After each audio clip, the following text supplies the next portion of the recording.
Hello everyone and welcome back to our new video. Well, you have been using Shopify for a while now, but suddenly Google Analytics not working.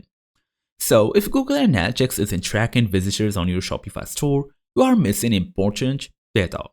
So in today's small tutorial, we're really gonna talk on how to actually fix this type of issues fast and easy as usual. Let's get started. Well, first, just open your device as usual, make sure you are fully connected to the internet, go through the shopify.com, or just look for Shopify in the search bar and go all the way to Shopify. So now we want to make sure that Analytics is enabled.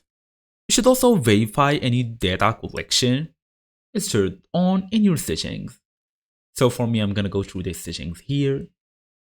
As you see here, there is much more options, including the plan, billing, as you see here, the checkout, taxes, occasions, and a lot of options.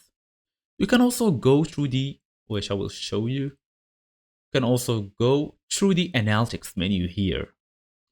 You will be able to see reports, live view, and much more options. You can also edit it if you want. You can basically refresh every minute, expand to full screen.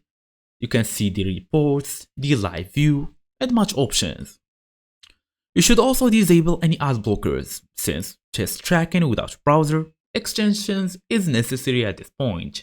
Make sure you deactivate any VPNs, any proxies, and ad blockers as well.